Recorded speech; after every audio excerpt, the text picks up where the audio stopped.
Welcome to Money Matters. My name's Janine Davis, and I will be talking to you today about a personal experience that I've had when implementing and including principles that I've learned along the way.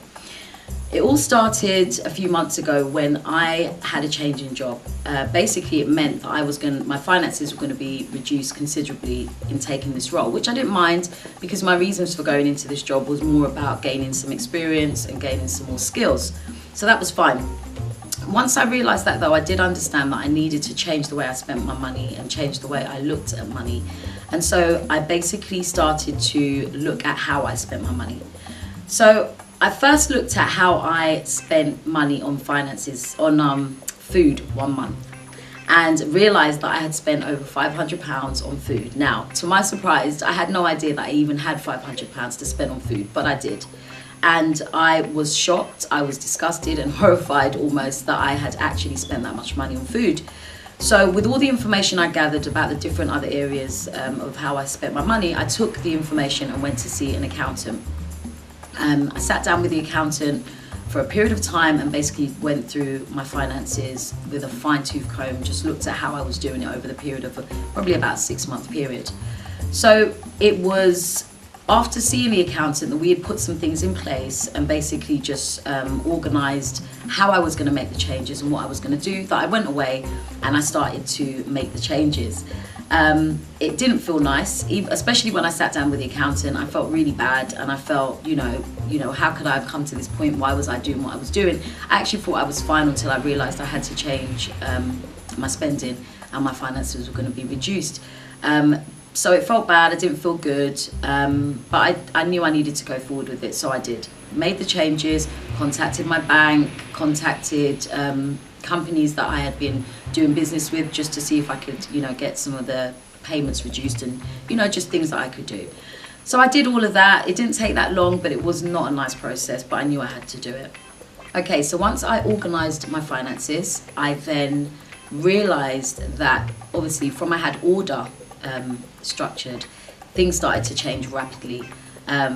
It was almost like the supernatural just kicked in, because what we have to realize and remember is that God is a God of order.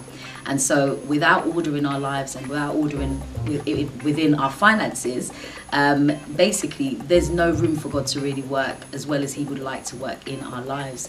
And so I noticed as soon as I set things up and I started making these small changes, I started putting small amounts down, I started just doing, I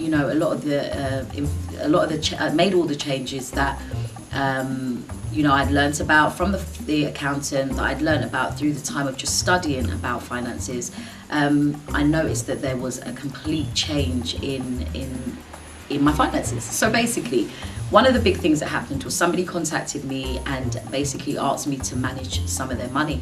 They had some money put aside and they knew and understood that I was, doing some investing and I was gaining from investing as well. So basically they contacted me and asked me to work a considerable amount of money. I had been looking for, just believing God to just give me a lump sum so that I can start working it a bit more than I had, because I had a small amount that I was working with, but it wasn't really moving it as much as I'd like it to. And then getting this large amount allowed me to really make some big investments and get some big change and make some good money. So that was one of the things that happened. But also, people started blessing me with things. I mean items, I mean money. A pair of shoes that I had wanted for years, that I could not justify spending money on. Somebody blessed me with a pair of these shoes and they are absolutely gorgeous. And so, I say that all to say that when I was ready to make a change, when I was ready to bring order into my finances, when I was ready to feel the uncomfortable feeling of somebody else looking at my finances and scrutinizing how I did it, when I was ready to just feel the fear or feel the pain and just do it anyway, I realized that things just started to move and change. So I made the small changes that I could make, and then everything else, God just did the rest. He really brought the increase. He brought people into my life that ordinarily, I don't know, some of these people had been around before. I'd seen them, they've been in my life for a while, but they'd never spoken to me about these opportunities that I'm now involved in, which is phenomenal. So, it's important, it's imperative to make sure that you first are ready to make the change. There may be small changes, it may be that you set a pound aside a day, it could be something as small as 10 pence. The fact that you're consistently doing something over a long period of time begins to develop discipline. It begins to help you to become more stringent about what you're doing with your money and your time. So, don't give up. Don't look at the small change as nothing. A small change is a big deal. It is definitely a big deal. So, key things that happened was my mindset. My mindset had to change about money. I had to look at money slightly differently. I had to recognize that I was no longer a consumer, but I was now an investor. I had to look at it that way. I had to also make sure that I was educating myself and I was reading literature that would benefit me, that would feed me and feed my mind with the right kind of information. Two things I want to introduce to you today, and I think it will really help in terms of the journey that you're on. Two books. The first book's called Rich Dad, Poor Dad. It's by an author and an investor, a property developer called Robert Kiyosaki.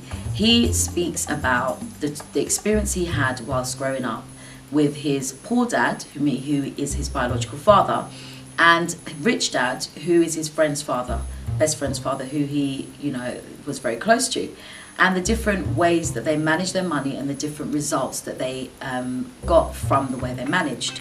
The rich dad was very much investment mentality. He was very much focused on investing and putting his money to use, whereas his poor dad, who he calls poor dad, was very much into saving money, very much into putting his money aside and putting it in the bank and just letting it sit there and gain the small amount of interest that you get from banks.